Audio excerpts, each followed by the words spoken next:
Hello hello ಸ್ವಲ್ಪ ತಾಳ್ಮೆ ಕಣ್ರಿ ಫ್ರೆಂಡ್ಸು, ನಿಂತ್ಕೊಳ್ರಿ ಸ್ವಲ್ಪ ಹೊತ್ತು. ಇಲ್ಲಿ ನಾನು ವಿಟಮಿನ್ ಇ ಕ್ಯಾಪ್ಸೂಲ್ಸನ್ನು ತೊಗೊಂಡು ಬಂದಿದ್ದೀನಿ.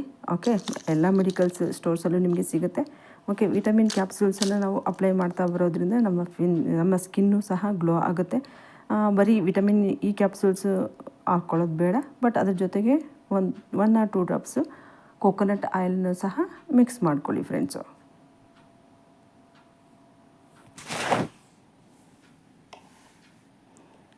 ಇಲ್ಲಿ ನೋಡಿ ಫ್ರೆಂಡ್ಸ್, ಈಗ ಆಲ್ಮೋಸ್ಟ್ ನಾನು ವಿಟಮಿನ್ ಇ ಕ್ಯಾಪ್ಸೂಲ್ಸನ್ನು ಕಟ್ ಮಾಡಿ ಅದರ ಆಯಿಲ್ ಏನಿತ್ತು ಅದನ್ನು ತೊಗೊಂಡಿದ್ದೀನಿ. ಅದ್ರ ಜೊತೆಗೆ ಕೊಬ್ಬರಿ ಎಣ್ಣೆನೂ ಸಹ ಹಾಕ್ಕೊಂಡಿದ್ದೀನಿ ಫ್ರೆಂಡ್ಸ್. ಇದನ್ನೆರಡನ್ನು ಮಿಕ್ಸ್ ಮಾಡಿಕೊಂಡು ಫೇಸ್ಗೆ ಡೈರೆಕ್ಟಾಗಿ ಅಪ್ಲೈ ಮಾಡಿ, ನೈಟ್ ಅಪ್ಲೈ ಮಾಡಿ, ಬೆಳಗ್ಗೆ ತಣ್ಣೀರಿಂದ ಫೇಸನ್ನು ತೊಳೀರಿ ಫ್ರೆಂಡ್ಸ್. ಅಯ್ಯೋ, ಸ್ವಲ್ಪ ಹೊತ್ತು ನಿಂತ್ಕೊಳ್ರಪ್ಪ ನೀವು. ಇಲ್ಲಿ ನೋಡಿರಿ, ಇಲ್ಲಿ ನಾನು ಅರ್ಧ ಟೊಮೆಟೊವನ್ನು ತೊಗೊಂಡಿದ್ದೀನಿ, ಮತ್ತು ಅದ್ರ ಜೊತೆಗೆ ಕಾಫಿ ಪೌಡರ್. ನೀವು ಯಾವುದಾದ್ರೂ ಯೂಸ್ ಮಾಡಿ ಫ್ರೆಂಡು, ತೊಂದರೆ ಇಲ್ಲ. ಓಕೆನಾ, ಬ್ರೂನಾ, ನೆಸ್ಕೆಫೆನಾ ಯಾವುದಾದ್ರೂ ಸರಿ ಇರಲಿ, ತೊಂದರೆ ಇಲ್ಲ.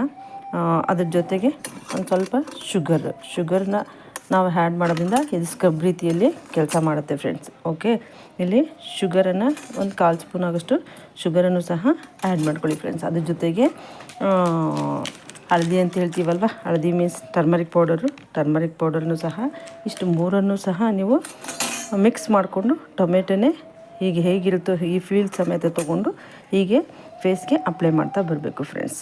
ಆಗ ನಮ್ಮ ಫೇಸ್ ಎಷ್ಟು ನೀಟಾಗಿರುತ್ತೆ ಅಂದರೆ ನಿಜವಾಗ್ಲೂ ಕಣ್ರಿ, ಒಂದು ಸರಿ ಟ್ರೈ ಮಾಡಿ ಅಲ್ವಾ. ಟ್ರೈ ಮಾಡೋದ್ರಲ್ಲಿ ತಪ್ಪೇನಿಲ್ಲ ಅಲ್ವೇನ್ರಿ ಅಲ್ವಾ. ನಾನು ಟ್ರೈ ಮಾಡ್ತೀನಿ. ನಾನು ಟ್ರೈ ಮಾಡಿದ್ರೆ ನಿಮ್ಗೆ ಹೇಳ್ತಿರೋದು ಫ್ರೆಂಡ್ಸ್. Okay, thank you.